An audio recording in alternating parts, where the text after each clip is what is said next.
Praise the lord. సజీవుడైన యేసుక్రీస్తు నామములో మీ అందరికీ సమాధానం కలుగును గాక. ఈరోజు దేవుడు మనల్ని ప్రేమించిన అద్భుతమైన వాక్యము. నీవు పట్టణంలో దీవించబడదువు, పొలంలో దీవించబడదువు. ద్వితీయోపదేశ కాండము 28వ అధ్యాయము 3వ వచనం. ఈ వాక్యము మన పట్టణంలో అలాగే పొలంలో దీవించబడాలి అంటే నీ ఆత్మీయ జీవితములో ఏదైతే నీ హృదయమైన పొలములో నువ్వు వాక్యమైన విత్తనాలు వేసి దాని ప్రార్థన అనే నీరుతో నీవు ఎప్పుడైతే అంటు కడతావో అప్పుడు నిజమైన ద్రాక్ష వల్లి వల్ల దీవించబడతావు.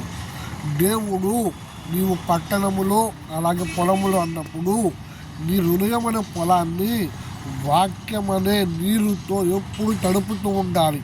ఆ తడుపుతూ ఉన్నప్పుడు అది ఎప్పుడైతే మొలకెట్టడం మొదలు పెడుతుందో అప్పుడు ద్రాక్షవల్లి వలె అంజురపు చెట్టు వలె ఎదిగి నువ్వు ఫలభరితంగా మారుతావు.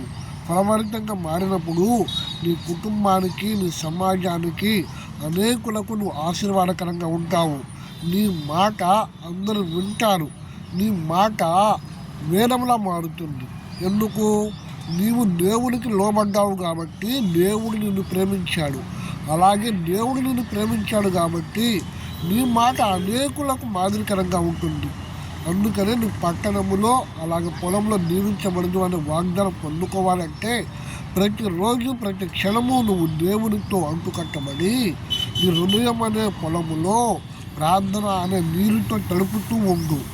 వాక్యం అనే జీవముతో నింపబడుతూ ఉంటే నువ్వు అనేకులకు ఆశీర్వాదకరంగా మారగలవు. మరింత సమాచారం కొరకు పరిశుద్ధ గ్రంథం చదవగలరు. వందనాలు.